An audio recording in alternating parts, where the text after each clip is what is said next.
त्यांचं म्हणणं आहे सगळं खोटं कुमांड रचलं.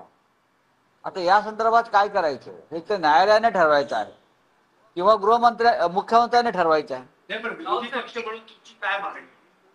आमची काहीच मागणी नाही.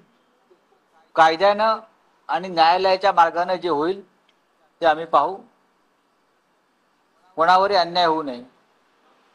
बोला. साहेब, एन्काउंटर झाला, एकनाथ शिंदे मुख्यमंत्री असतात, निकाल आलाय देवेंद्र फडणवीस मुख्यमंत्री असतात. त्यामुळे राजकीय वर्तुळात चर्चा अशी आहे की तुम्ही कोणाचा गेम केला. सध्या गेम करण्याचं प्रकरण खूप वाढलेलं आहे. गेल्या 15-20 दिवसामध्ये प्रत्येक जण त्या सरकारमध्ये 3 पक्ष आहेत.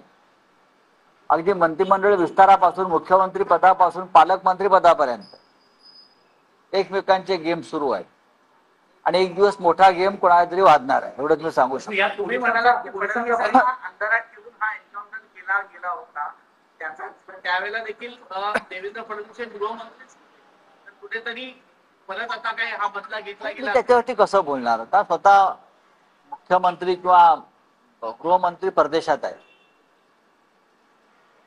महाराष्ट्रामध्ये लाखो कोटी रुपयाची गुंतवणूक त्यांना आणायची आहे दावोसमधून. त्याच्यामुळे त्यांना आता डिस्टर्ब करणं बरोबर नाही. ते येताना 10-20 लाख कोटीची गुंतवणूक, 1000 कोटीची गुंतवणूक ते आणतील. एन्काउंटर वगैरे लहान गोष्टी आहेत. राजकीय फायद्यासाठी पोलिसांचा बळी घेतलाय.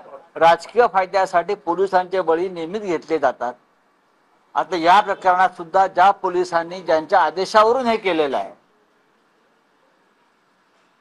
त्या पोलिसांच्या बळी जाणारच आहे ना.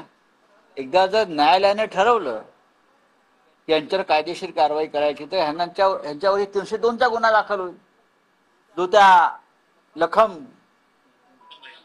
भैया प्रकरणामध्ये 20 पोलीस तुरुंगवास जन्मठेप झाली, या प्रकरणात सुद्धा ते होऊ शकतं अशी मला पूर्ण खात्री आहे.